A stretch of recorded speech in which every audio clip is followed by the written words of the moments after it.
Oke,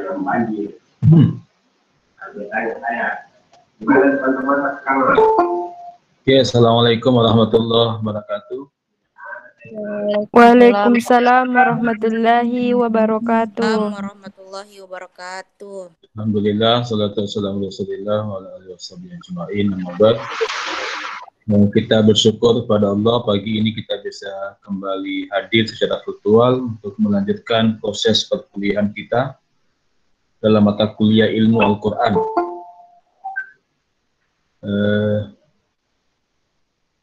Hari ini kita akan membahas tentang i'jaz ya, i'jaz Al-Quran.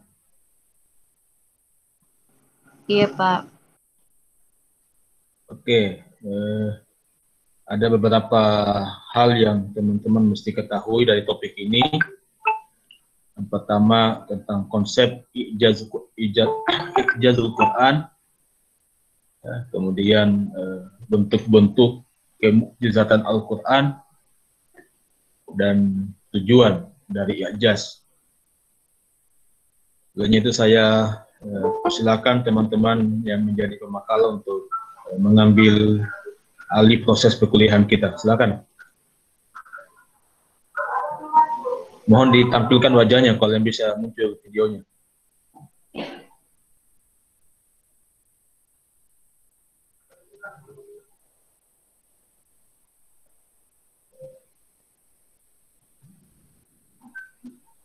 Ya, silakan siapa pemakalanya? Aisyah ya?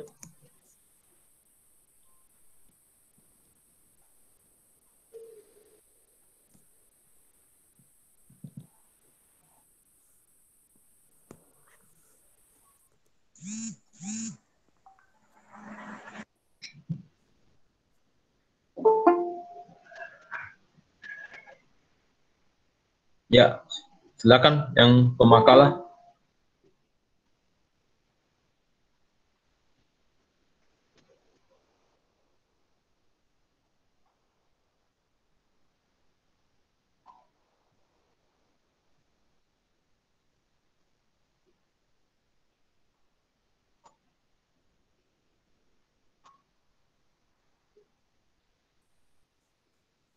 Baik, Assalamualaikum warahmatullahi wabarakatuh. Yang Waalaikumsalam. terhormat Bapak Dr. Laode Ismail Ahmad MTHI selaku dosen pembimbing pada mata kuliah Ilmu Al-Quran, serta teman-teman yang saya banggakan. Puji syukur, marilah kita panjatkan kehadirat Allah Subhanahu wa Ta'ala atas rahmatnya kepada kita semua. Salawat serta salam semoga senantiasa tercurah kepada Rasulullah Muhammad SAW.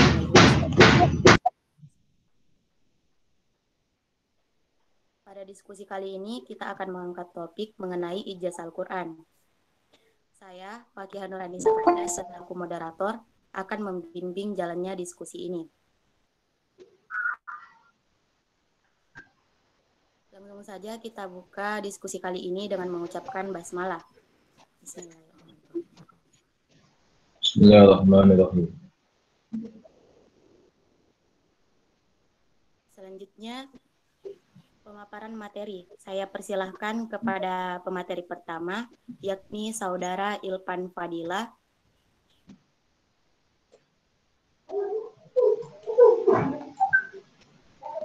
Oke, bismillahirrahmanirrahim. Assalamualaikum warahmatullahi wabarakatuh. Waalaikumsalam warahmatullahi wabarakatuh.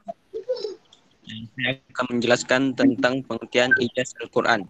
Menurut bahasa, i'jaz adalah isim dari ajaza yujizu ijazan yang mempunyai arti ketidakberdayaan atau kelupasan. Lainnya adalah tidak mampu, seperti dalam contoh ajaza akahu, dia telah membuat saudaranya tidak mampu. Manakala dia telah menetapkan ketidakmampuan saudaranya itu dalam satu hal. Kata ijaz juga berarti terbitnya ketidakmampuan, seperti dalam contoh ajazatu Zaidan, aku mendapati Zaid. Ijaz atau yang sering juga disebut mukjizat atau kemukjizatan dari istilah terminologi, artinya mukjizat adalah suatu peristiwa yang sangat luar biasa yang disertai tantangan dan selamat dari perlawanan. Seperti ini maka dapat dirumuskan biasanya terjadi pada diri seorang yang mengaku sebagai nabi rasul untuk membuktikan kebenaran misinya, disertai unsur tantangan dan tidak dapat dilawan atau ditantang. Mungkin itu pemaparan betul dari saya.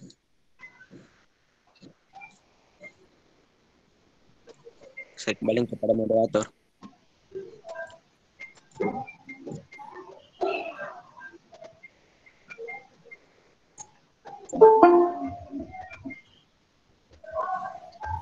Baik, itulah tadi pemaparan materi pertama yang dibawakan oleh Saudara Ilvan Fadilah. Materi selanjutnya saya persilahkan kepada Saudari Hildatul Zakiyah.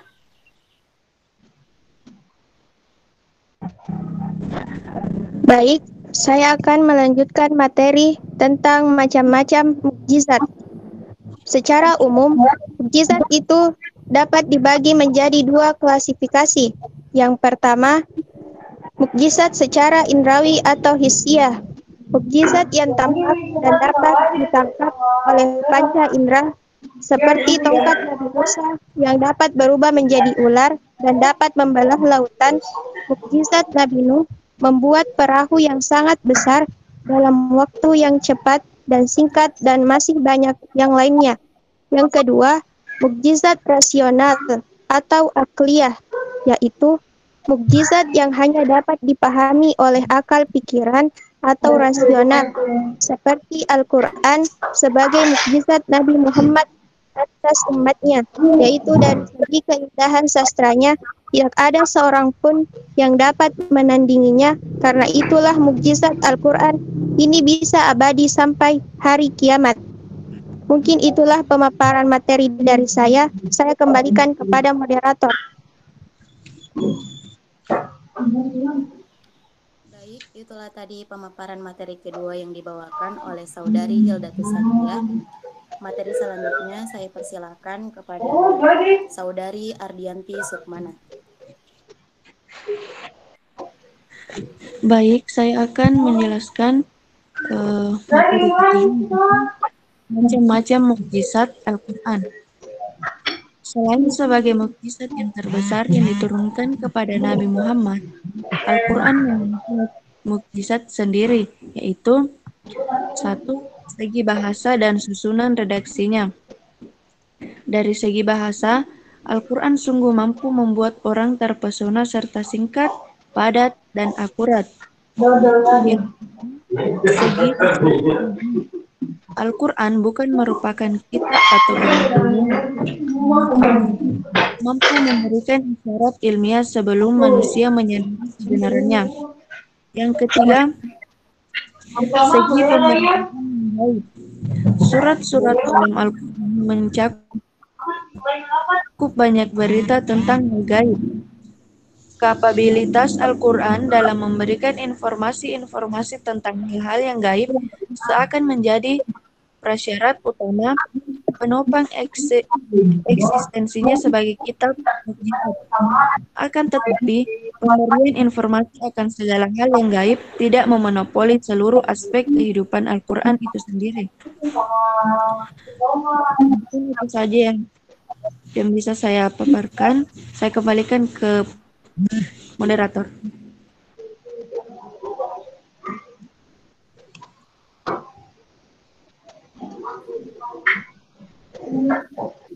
Baik, itulah tadi pemaparan materi yang dibawakan oleh pemateri ketiga.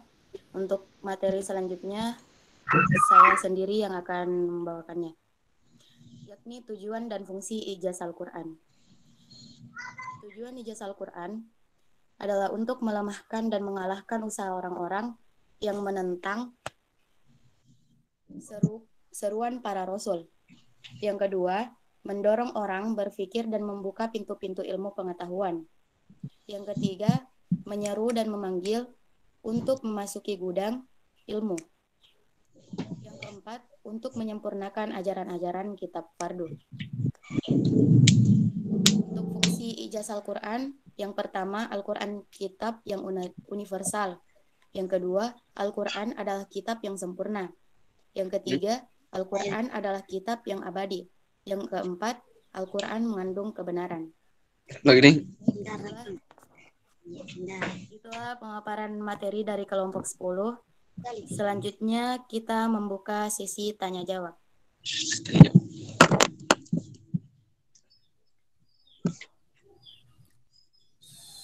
Saya mau bertanya. Silakan saudara Hasrul Haris.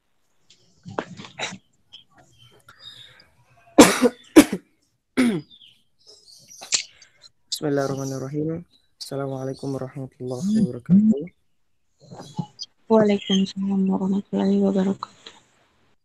Perkenalkan, saya Andi Hasrul dari perwakilan dari kelompok 8. Langsung saja, sebagaimana kita ketahui bahwa ijaz dapat kita artikan atau bisa kita sebut sebagai mukjizat atau kemujizatan Al-Quran. Mengenai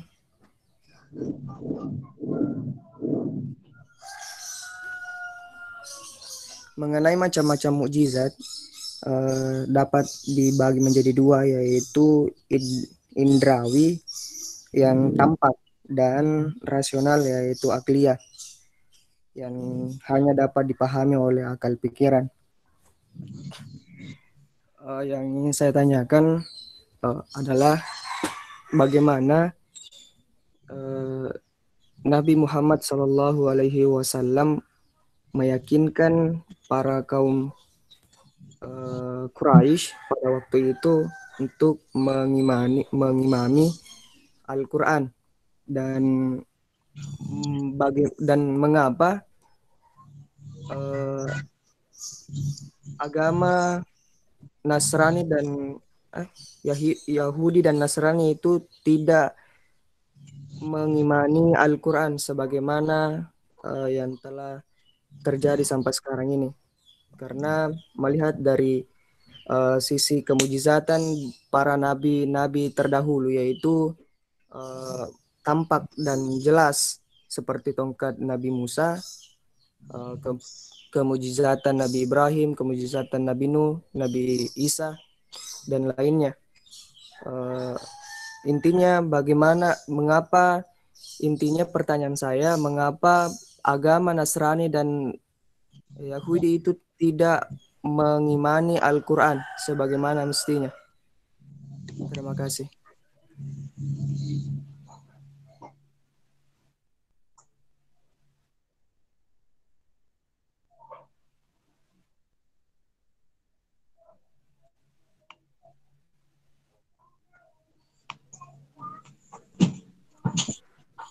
Baik, apakah ada penanya lagi?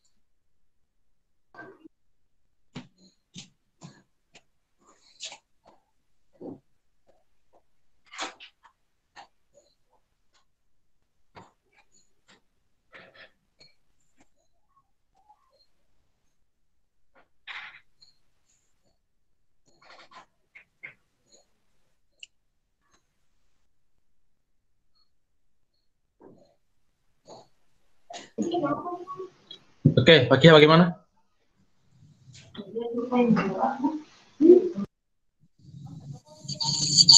Untuk saudara Andi Hasrul Haris, bisa dikirim pertanyaan tak, karena tadi lemot jaringan.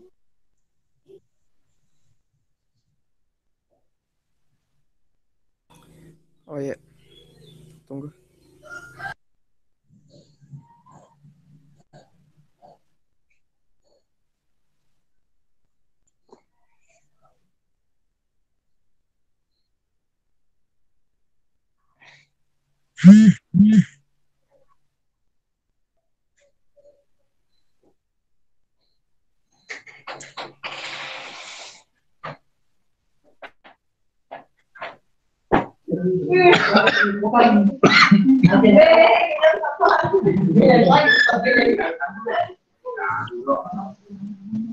Pikir orang.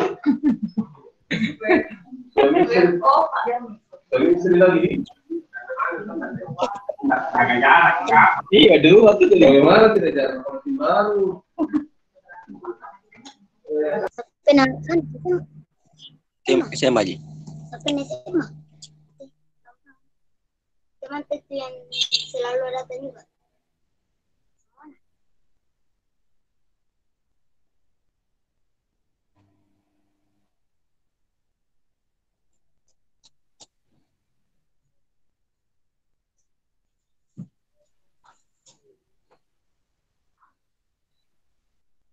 SMA.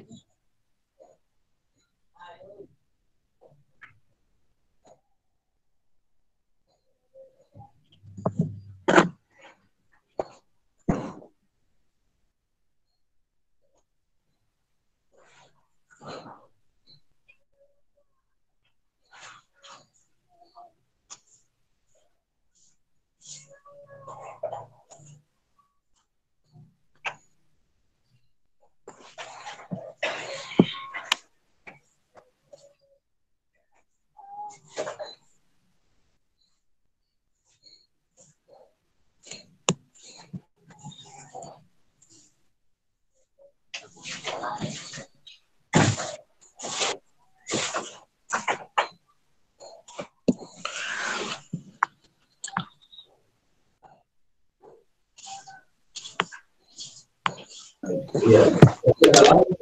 Karena struktur organisasinya tidak ada di sana. Nanti tunggu.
Bagaimana Pak Kiha?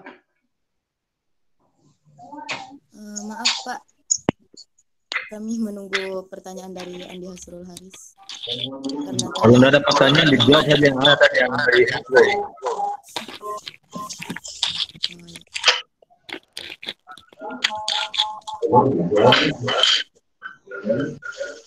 Ya, saya sudah kirim pertanyaan tadi itu.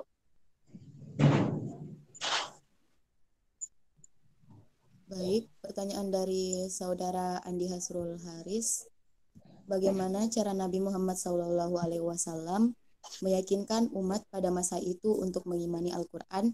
Dan tolong jelaskan mengapa umat Yahudi dan Nasrani tidak mengimani Al-Quran dan tidak percaya kepada Nabi Muhammad SAW. Kepada perwakilan kelompok 10, apa ada yang bisa menjawab?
Saya ingin menjawab, Fakih. Baik, silahkan Saudara Irfan Fadilah. Tentang pertanyaan Andi Asrari mengenai mengapa Yahudi atau Nasrani tidak bahkan telah memberikan pencerahan dakwahnya. Meskipun Yahudi dan Nasrani mengetahui bahwa Muhammad adalah utusan Allah, tetapi rupanya kedengkian telah mempengaruhi mereka beriman kepada beliau dan mengunci mati mereka. Ada beberapa faktor mengapa mereka tidak beriman kepada Allah walaupun mereka mengetahuinya. Yang pertama itu kecemburuan dan dengki. Para ahlul kitab memang telah mengenal Rasulullah dengan baik, akan tetapi kita tahu bahwa keimanan dan pengetahuan adalah dua hal yang berbeda. Mereka mengenal Rasulullah dengan baik, tapi tidak mau beriman kepada beliau. Rupanya kecemburuan dan rasa dengki telah menjadi dinding pemisah yang menghalangi mereka untuk beriman kepada beliau. Dan setelah datang kepada mereka Al-Quran dari Allah yang membenarkan apa yang ada pada mereka, padahal sebelumnya mereka bisa memohon kedatangan Nabi untuk mendapat kemenangan atas orang-orang kafir, maka telah datang kepada mereka apa yang telah mereka ketahui. Mereka lalu ingkar kepadanya, maka laknat Allah atas orang-orang yang ingkar. Quran Surah Al-Baqarah ayat 2 ayat 89.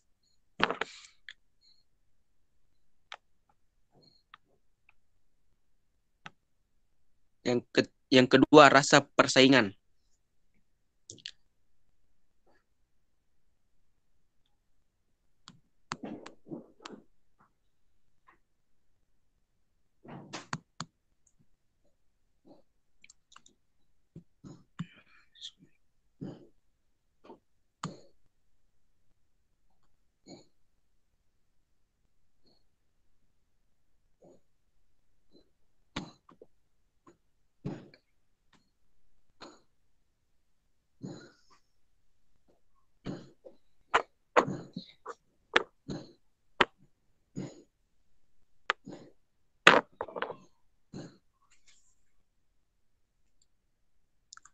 Mungkin itu yang bisa saya sampaikan, Fakih, karena jaringan juga jelek di sini.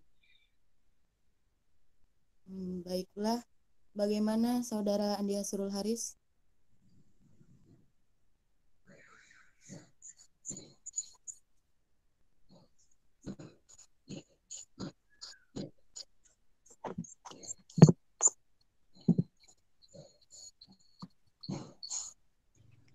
Karena jaringannya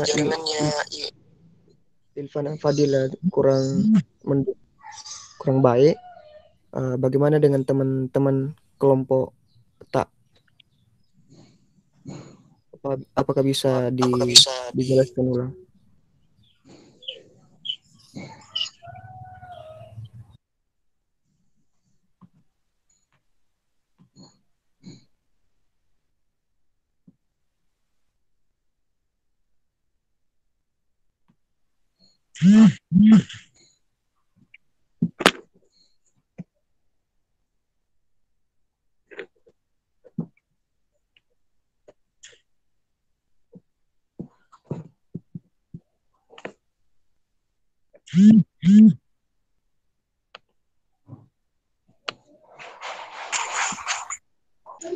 Baik, bagaimana dengan teman kelompok dari kelompok 10? Apa ada yang bisa membantu Irfan untuk menjawab?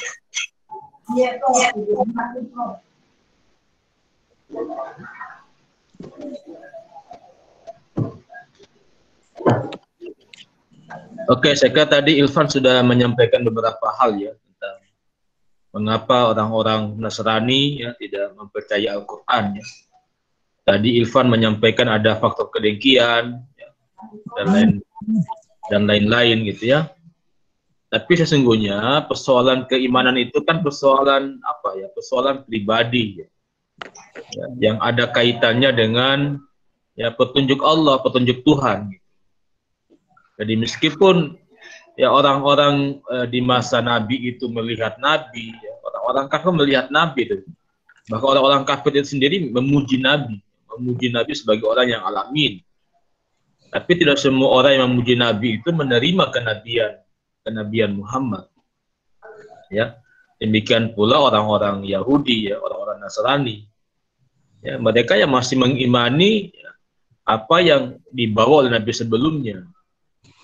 Ya, padahal ya Al-Quran itu memberikan penjelasan bahwa Al-Quran ini adalah pembenar, ya, pembenar terhadap kitab-kitab sebelumnya. Jadi saudara Hasrul tidak bisa kita memaksakan untuk semua orang yang mengimani Al-Quran. Nah, itu bagian dari usaha manusia juga. Jadi ya manusianya kan sudah diberikan potensi-potensi, ya ada akal, ya, ada agama, ada nabi, ada mestinya berpikir gitu. Jadi pada intinya perbedaan-perbedaan keyakinan, ya, atau perbedaan-perbedaan orang dalam meyakini sebuah agama itu ya bagian dari sunatullah, ya, dari hukum Tuhan. Ya, karena Allah sendiri yang tidak ingin melihat manusia itu satu, ya. Jadi keanekaragaman agama, keanekaragaman suku itu bagian dari kehendak Tuhan yang menjadi bagian dari ujian bagi Tuhan. Mungkin itu ya hasilnya, menambahkan yang tadi Irfan sampaikan, saya kira. Oh ya Pak, ya bisa dipahami. Baik, apakah ada penanya lain? Saya. Ya, silakan Nur Hikmah. Baik, terima kasih. Saya ingin bertanya, apakah ilmu hitam juga bisa dikatakan bagian dari mukjizat atau tidak? Tolong jelaskan. Terima kasih. Oke, ilmu itu kan pada dasarnya semua baik, ya. Tinggal bagaimana cara mengamalkan ilmu itu. Ya, saya kira ilmu hitam itu kan ya kategorisasi ilmu yang berkaitan dengan pemanfaatannya. Ya, bisa saja juga ilmu merakit bom itu ilmu hitam juga. Ya, kadang merusak manusia. Ya, demikian pula ilmu hitam yang sifatnya sihir, ya mungkin tadi yang dimaksud oleh Nur Hikmah. Ya, saya kira itu bukan bagian dari mukjizat, ya. Mukjizat itu kan sesuatu yang diberikan kepada Nabi, ya. Sesuatu itu bisa menjadi kekuatan bagi Nabi untuk melemahkan musuh-musuhnya. Ya, misalnya Al-Quran itu menjadi mukjizat terbesar bagi Muhammad. Karena dengan Al-Quran ini menjadi tantangan kepada orang-orang yang tidak percaya Al-Quran. Ya, dan Allah itu memberikan mukjizatnya disesuaikan dengan keahlian umat yang dihadapi Nabi itu. Nah, kenapa Nabi Muhammad itu diberikan mukjizat dan Al-Quran? Ya, karena Al-Quran itu kan bahasa indah, bahasa syair.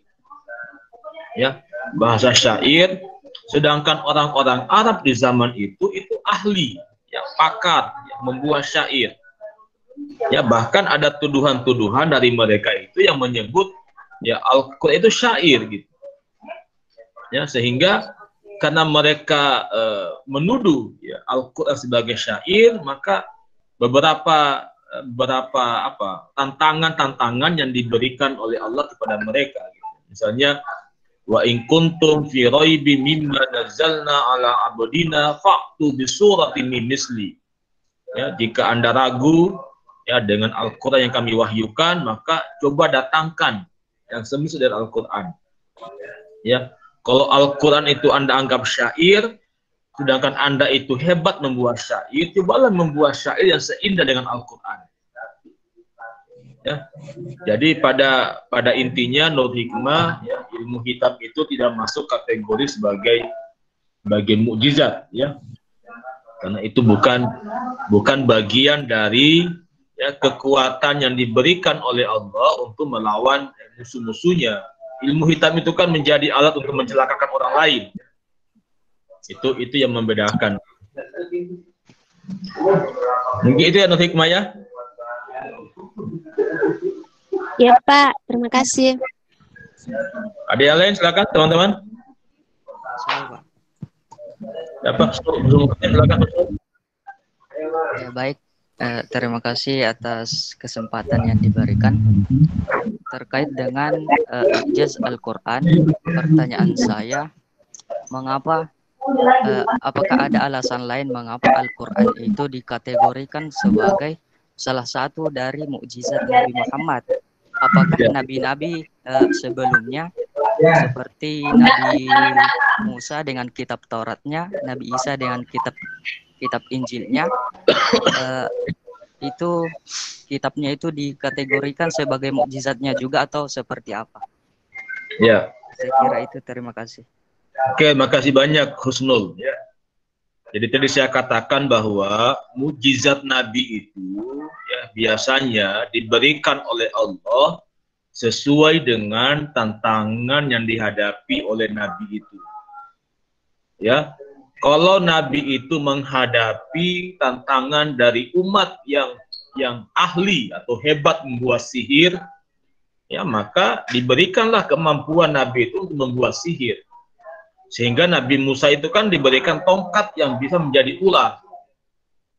Ya. Jadi kalau umat Nabi Musa itu bisa mengubah, ya, sesuatu apapun, ya, dengan ilmu sihirnya, ya, maka Nabi Musa dengan tongkatnya bisa mengubah menjadi ular, dan kemudian itu melawan sihir-sihir yang dilakukan oleh umatnya. Ya. Demikian pula Nabi Isa. Ya, Nabi Isa karena umatnya itu adalah umat yang ahli dalam pengobatan, ya, maka Allah kemudian memberikan mukjizat pada Nabi Isa itu kemampuan untuk menyembuhkan orang sakit, bahkan sampai menghidupkan orang mati dari izin Allah. Ya, itu bagian dari mukjizat. Jadi pada intinya mukjizat Nabi itu disesuaikan dengan keahlian umatnya. Nah, kaitannya dengan Al-Quran, ya, karena Al-Quran ini menggunakan bahasa Arab dengan bahasa yang sangat indah, kemudian orang-orang Arab itu menuduh bahwa itu syair, ya, buatan Muhammad, ya, maka Allah menantang orang-orang yang tidak percaya Al-Quran itu. Ya, jadi kalau mereka menganggap itu syair, ya, maka Anda sebagai orang-orang yang ahli syair, buatlah yang serupa dengan Quran itu.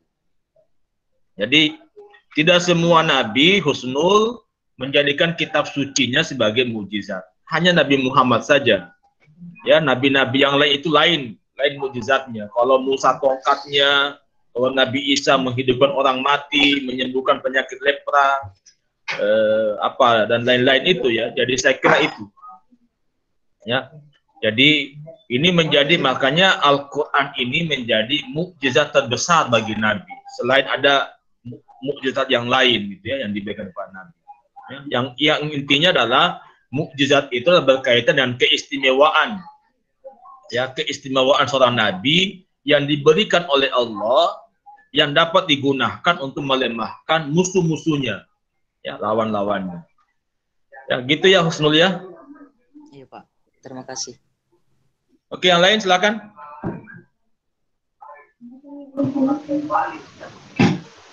Saya Pak.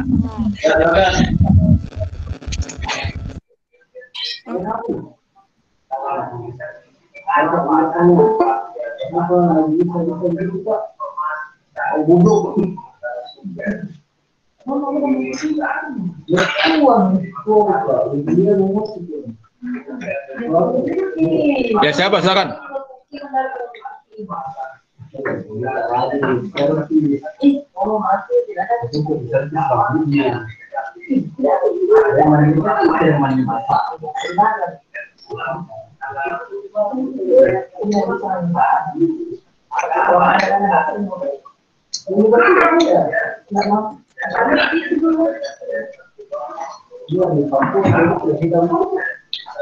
Oke, masih ada silakan, teman-teman.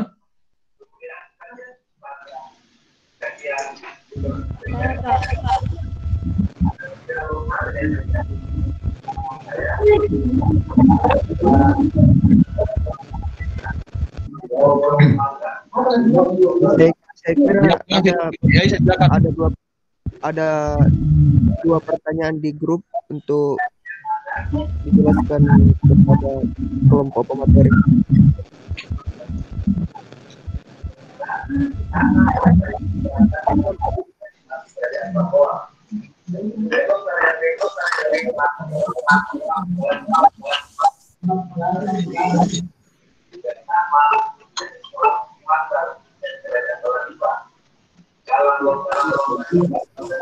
Baik, ada beberapa pertanyaan yang ditulis dalam grup. Pertanyaan pertama dari Saudari Duriska.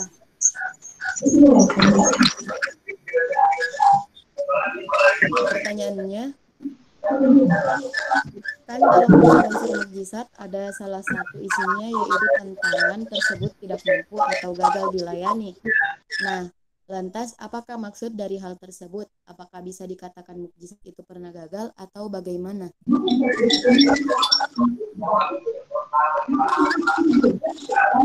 Oke, dari Duriska ya yang di grup. Saya kira juga di sini Anda juga bisa membuat chat di sini. Di Google Meet ya bisa membuat chat juga mungkin.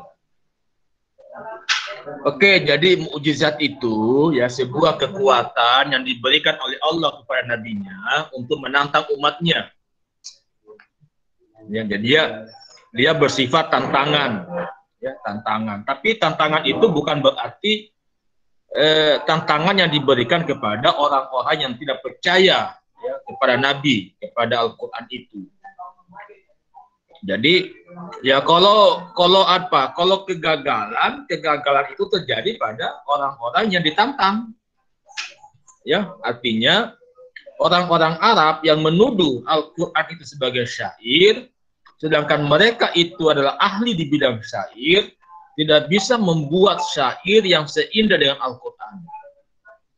Ya, jadi kegagalannya bukan pada mukjizatnya, tapi kegagalan kepada mereka yang ditantang oleh mukjizat itu. Ya. Sama dengan Nabi Musa ya. Nabi Musa misalnya tongkat jadi ular. Ya, dengan tongkatnya dia bisa melawan sihir-sihir dari umatnya. Ya, dan dengan tongkatnya itu Nabi Musa memenangkan. Ya, memenangkan atau bisa meyakinkan bahwa ya kalau mereka bisa membuat sihir, maka Nabi Musa dengan tongkatnya bisa mengubah, bisa berubah menjadi ular dan dia bisa melawan sihir-sihir yang diberi oleh umatnya. Ya, mungkin itu ya Duriska ya.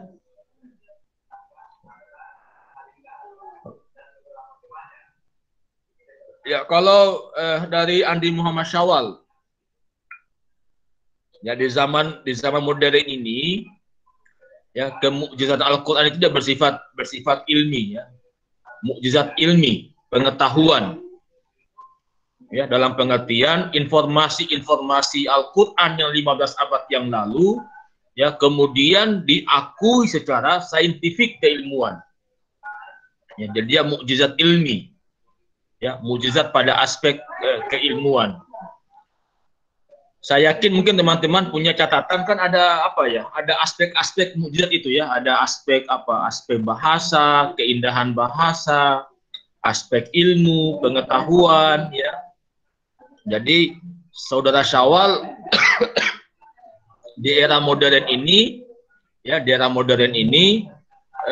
kemukjizatannya dia lebih bersifat ilmi. Ya, bersifat ilmu. Ya, bahwa informasi saintifik ya kemudian bisa dibuktikan secara ilmiah di zaman modern. Ya, saya kira sama dengan pertanyaan dari Friska ya. Oke, dari siapa? Dari Pinky Muhammad.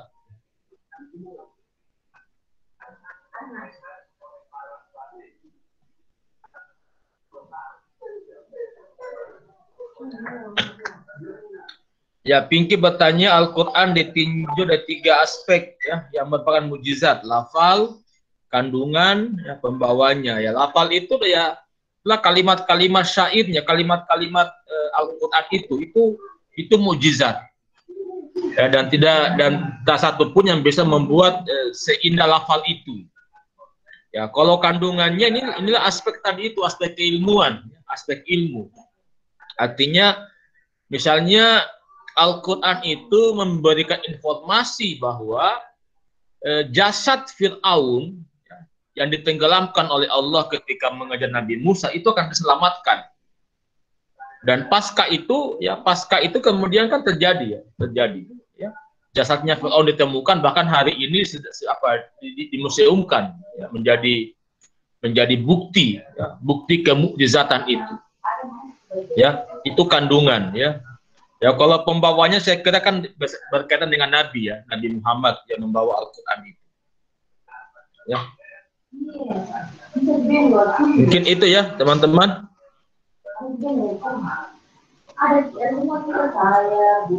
Ada yang lain, silakan. Pertanyaan dari saudari. Kenapa punyanya vaksinnya ini saya storing begitu? Merekam juga suara saya.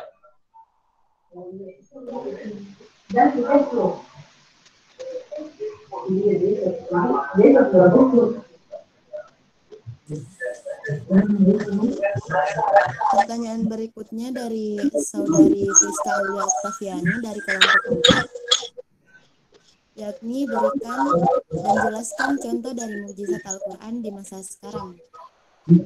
Saya kira sudah itu. Jadi saya kira saya sudah baca semua kisah ini dan saya berharap yang bertanya kalau ada yang tidak jelas silakan dianggapi.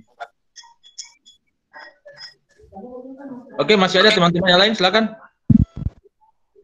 Siti Aisyah tadi mau bertanya ya? Kalau saya Pak, ini Pak yang ada di buku. Apa bagaimana? Dalam buku salah satu Al-Quran melihat dari macam segi. Bagaimana?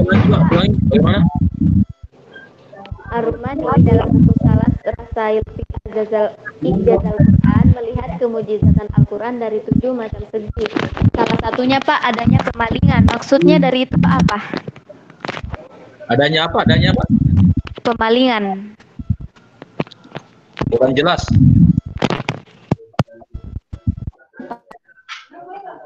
Adanya apa? Pemalingan. Apa pemalian itu? Ada ini di buku Pak. Di halaman 138. Buku siapa? Buku Nah? Buku dari Bapak. Coba dibaca baik-baik apa teksnya? Ar-Rumani dalam buku Salat Rasail fi Ijazal Quran melihat kemujizatan Al-Quran dari 7 macam segi. Saya mau sebutkan semuanya Pak. Coba yang Anda tanyakan apa? Jadi yang saya tanyakan kan salah satunya itu Pak adanya pemalingan. Jadi apa maksud dari adanya pemalingan itu Pak? Saya tidak paham itu konteksnya. Tidak tahu juga. Kan ini tidak adanya yang mampu menyaingi, tantangan Al-Quran yang global. Yang ketiga itu adanya pemalingan. Keempat balaghah. Pemalingan. Oke. Iya. Oke, itu satu teori ya,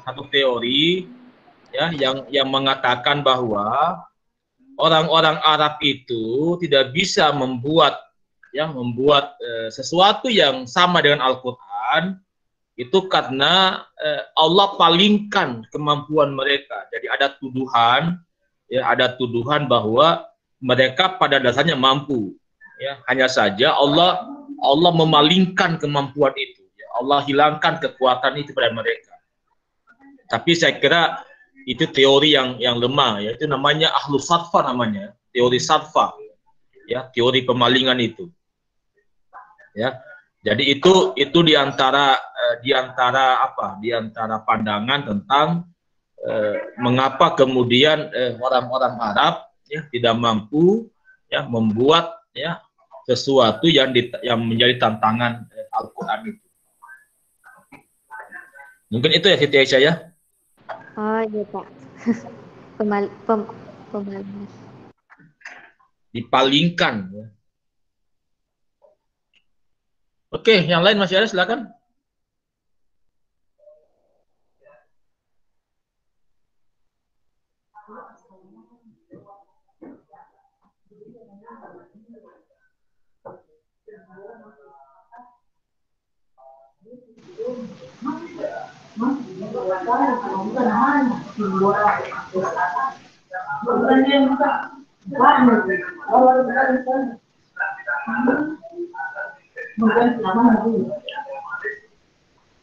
Oke, sudah jelas ya semuanya.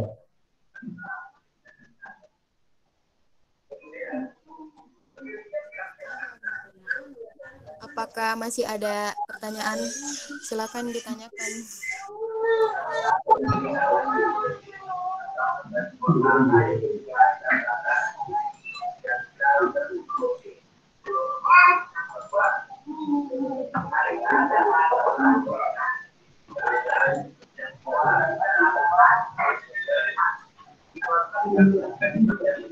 Mohon maaf moderator, Fakia, ada pertanyaan dari kelompok saya. Ya, silakan. Di grup. Silakan.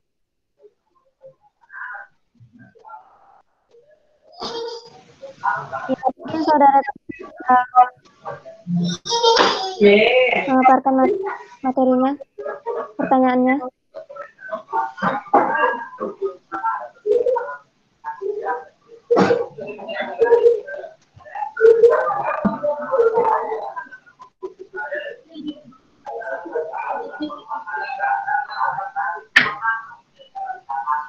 Ya baik, saya mewakili saudari Pinky ya. Jadi pertanyaannya itu, Al-Quran ditinjau dari 3 aspek yang merupakan mukjizat. Pertama lafaz, yang kedua kandungan. Tadi pertanyaan dari Pinky Muhammad sudah dijawab sama Bapak.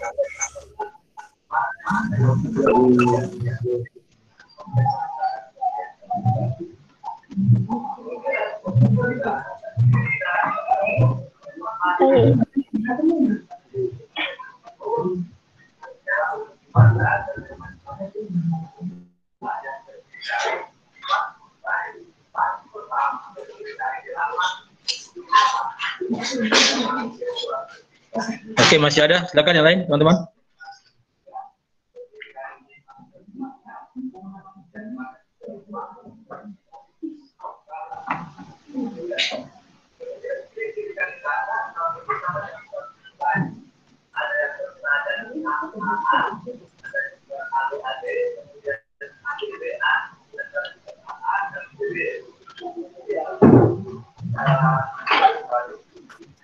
Apa masih ada yang kurang dipahami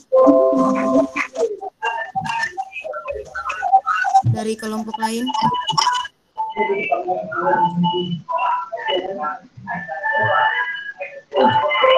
Oke, ini ada materi yang saya buka ini ya. Jadi ini pertama pengertian i'jaz ya Al-Qur'an. Jadi kata i'jaz ya atau kata mukjizat itu ya dari bahasa Arab ajaza. Ya yang bermakna lemah. Ya, tidak mampu atau tidak kuasa. Jadi mukjizat itu ya melemahkan lawan-lawan para nabi, ya, memberikan ketidakmampuan ya. Dengan mukjizat itu ya orang-orang yang menjadi lawan para nabi tidak mampu ya tidak kuasa ya untuk berbuat ya.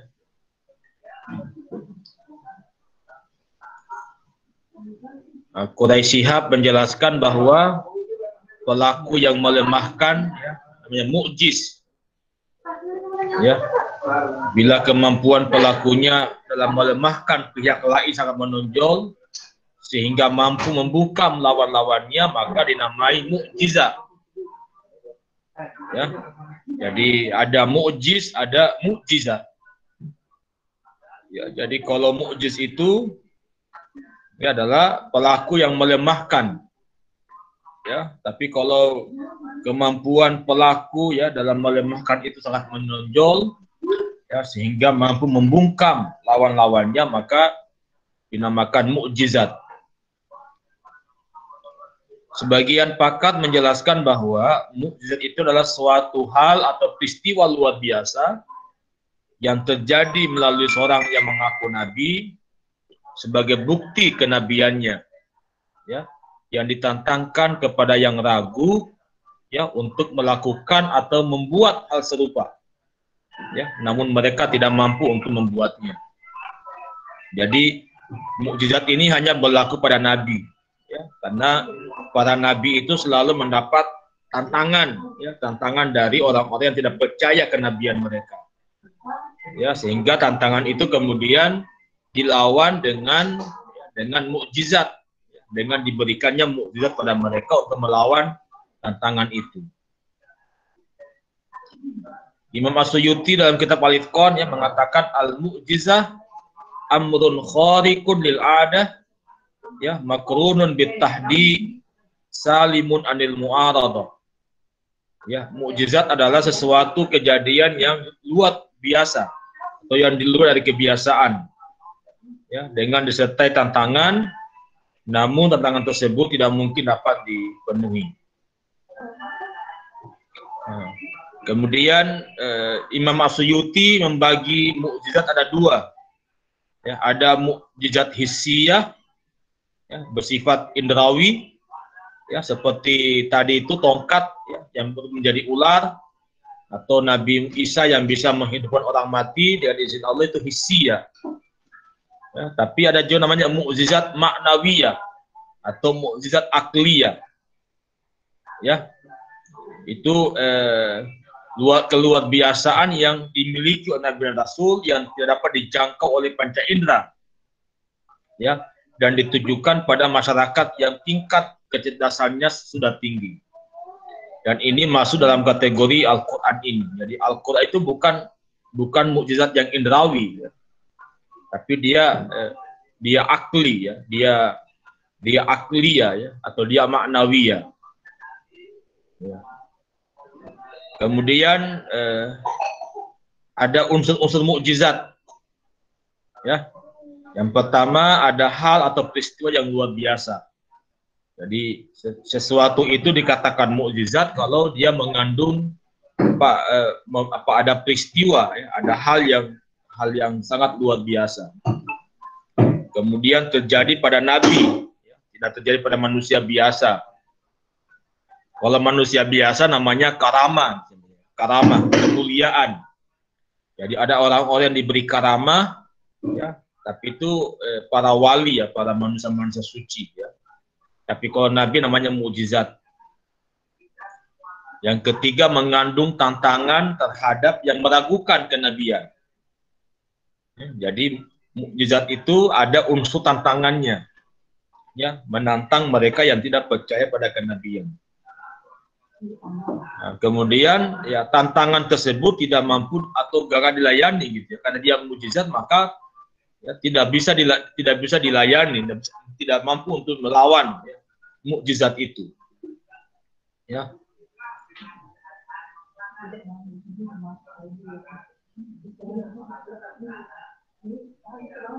Nah, kemudian yang ini tentang sisi kemukjizatan Al-Quran, ya. Sisi kemukjizatan Al-Quran, Quraisy Shihab menjelaskan paling tidak ada 3 aspek dalam Al-Quran yang dapat menjadi bukti, ya, kenabian Muhammad, sekaligus menjadi bukti bahwa informasi atau petunjuk disampaikannya benar-benar bersumber dari Allah Subhanahu wa taala. Ya. Ketiga aspek tersebut adalah yang pertama aspek keindahan, ya, dan ketelitian redaksinya. Ya, yang kedua ada aspek pemberitaan gaib. Ya. Yang ketiga ada aspek isyarat ilmiah. Ya. Ini yang dimaksud dan tadi yang mukjizat ilmi, ya. Jadi informasi-informasi Al-Quran yang sangat ilmiah kemudian dibuktikan pada zaman kini ya, zaman sekarang ini. Ya. Oke, kalau ada pertanyaan silakan. Masih ingin bertanya?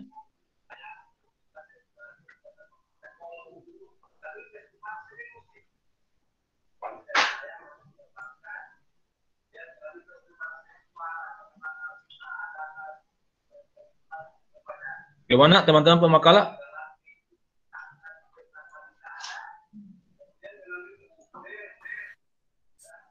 Dari kelompok lain, apakah masih ada pertanyaan atau masih ada yang belum dipahami?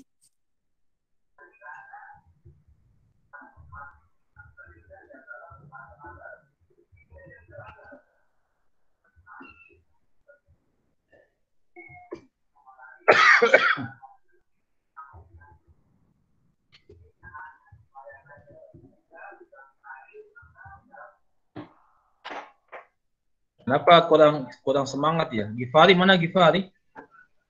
Abdurrahman? Mana Gifari, ada pertanyaan? Iya, Pak.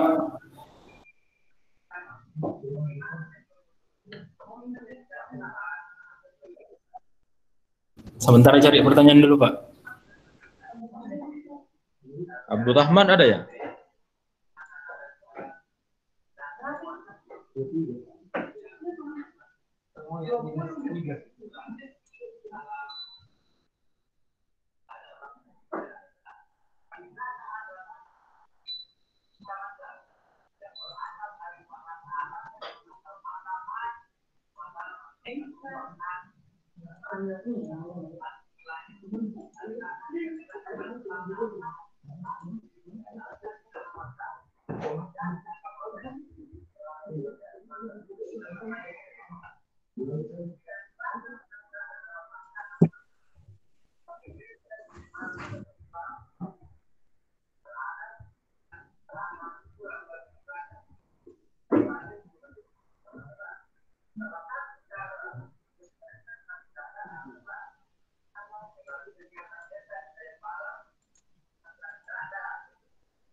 Bagaimana? Fakia, saya akan menjawab pertanyaan dari Friska, Fakia. Ya, silakan. Tentang mujizat. Ya, baik, saya akan pertanyaan Aulia Kosana tentang berikan contoh mujizat Al-Quran yang terjadi pada zaman sekarang. Saya mengangkat cerita tentang yang berasal dari Prancis, yang meneliti mengapa di laut bagian dan Mediterania laut asin dan air tawar, dan profesor tersebut yang dari Paris juga pada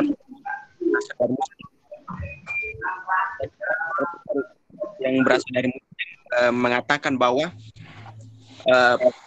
masalah tersebut telah dijelaskan Al-Quran 14 abad yang terdapat dalam Al-Quran surah Ar-Rahman ayat 19 sampai 20 yang artinya membiarkan dua lautan yang mengalir yang keduanya kemudian bertemu antara keduanya dan masing-masing. Dan Quran surah Al-Furqan ayat Allah Subhanahu wa taala berfirman yang artinya, dan dialah Allah yang membiarkan dua lautan yang mengalir berdampingan, yang satu tawar dan segar dan yang lainnya asin. Dia jadikan antara keduanya dinding dan batu yang tidak ditembus. Ini itu sedikit jawaban saya tentang contoh mukjizat Al-Quran pada zaman sekarang.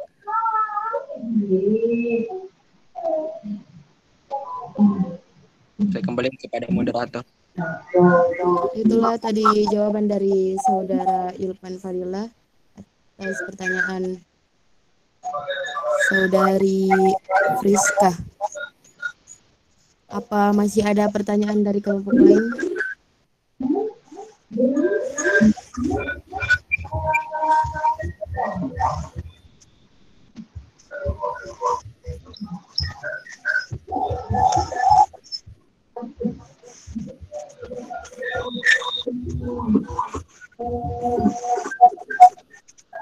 Ada lagi ya? Yang tanya ya?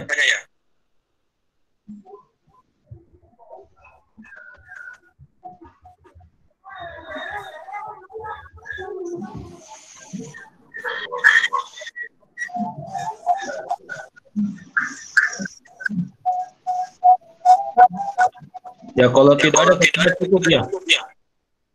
Baik Pak. Nanti teman-teman masuk ke lagi untuk mengerjakan kuis. Baik Pak.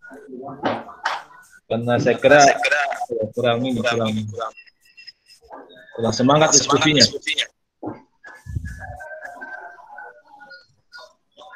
Jadi apa yang teman-teman tampilkan ya, baik yang berkaitan dengan makalah atau yang teman-teman yang menyampaikan respons pertanyaan, itu bagian dari penilaian dalam proses perkuliahan ini. Dan ya saya berharap kita bisa lebih serius ke kuliah. Oke, masih ada waktu 5 menit Anda untuk belajar sebelum masuk ke Lentera. Nanti jam 10.40 ya, baru Anda masuk ke Lentera sampai jam 11.10. Baik Pak, saya tutup. Oke, saya kira cukup ya. Terima kasih banyak teman-teman. Silakan Anda siap-siap masuk ke Lentera di sekolah. Assalamualaikum warahmatullahi wabarakatuh. Waalaikumsalam warahmatullahi wabarakatuh. Waalaikumsalam warahmatullahi wabarakatuh.